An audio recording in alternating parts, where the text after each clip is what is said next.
Shalom ibu bapak saudara terkasih dalam nama Tuhan kita Yesus. Semangat pagi, bertemu kembali di channel Rionando Butar-Butar dalam khotbah 5 menit aja atau 5 untuk renungan harian. Renungan pada hari ini saya ambil dari kitab Keluaran pasal 24 ayat yang keempat. Demikian kesaksian firman Tuhan. Lalu Musa menuliskan segala firman Tuhan itu. Keesokan harinya pagi-pagi didirikannya lah mezbah di kaki gunung itu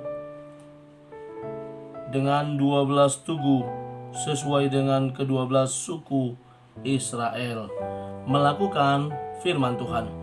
Ibu bapak saudara terkasih dalam nama Tuhan kita Yesus, sebagai orang percaya kita mendambakan bahwa kita adalah bagian dari orang yang mau dan mampu untuk menjadi pelaku-pelaku kebenaran firman Tuhan.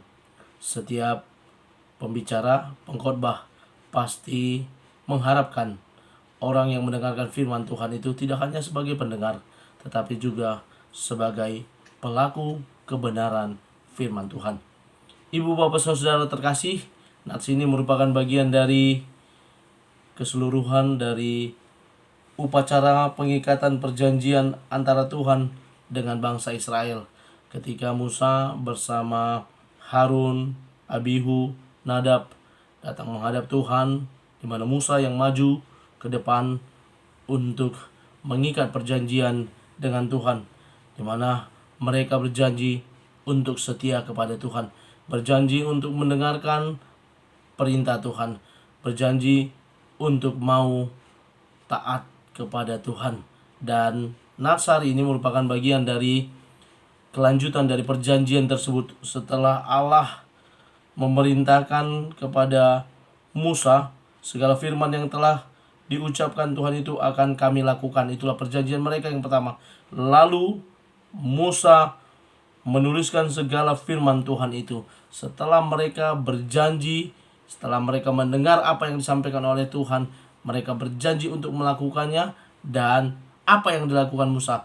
Musa menuliskan firman Tuhan itu. Dituliskan. Bisa saja dianalogikan bahwa firman itu harus tertulis dalam loh hati kita yang paling dalam, sehingga kita mampu untuk melakukannya. Firman Tuhan itu yang menjadi penuntun bagi hidup kita. Firman Tuhan itu yang menjadi rema bagi hidup kita, sehingga ketika kita melangkah dalam kehidupan kita sehari-hari, ada patronnya, yakni firman Tuhan yang membawa kita kepada jalan dan kebenaran dan hidup.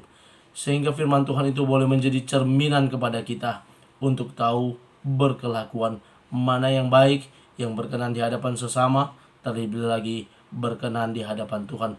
Firman Tuhan itu harus tertulis di dalam hati kita, di dalam hidup kita, yang akan senantiasa ada.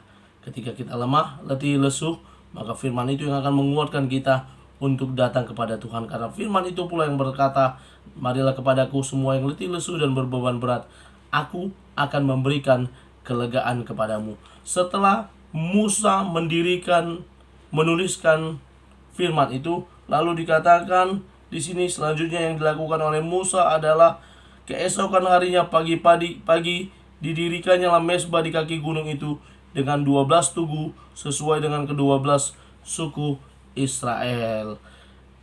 Hal ini juga dapat dianalogikan dalam kehidupan saat ini. Firman Tuhan yang kita dengar, yang kita renungkan, bagian dari mezbah yang kita dirikan ke hadapan Tuhan. Pagi-pagi benar kita datang kepada Tuhan, memuji memuliakan namanya, mendengarkan kebenaran firman Tuhan.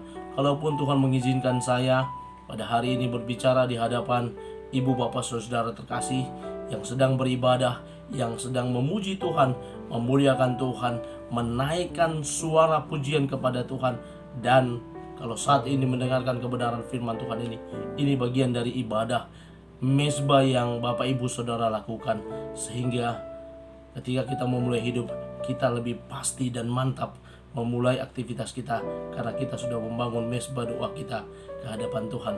Kiranya firman ini boleh menjadi renungan bagi kita, boleh menjadi rema bagi kita, untuk kita boleh menuliskan firman itu dalam hati kita, dalam loh hati kita yang paling dalam, dan setiap pagi kita datang membangun mezbah doa kita.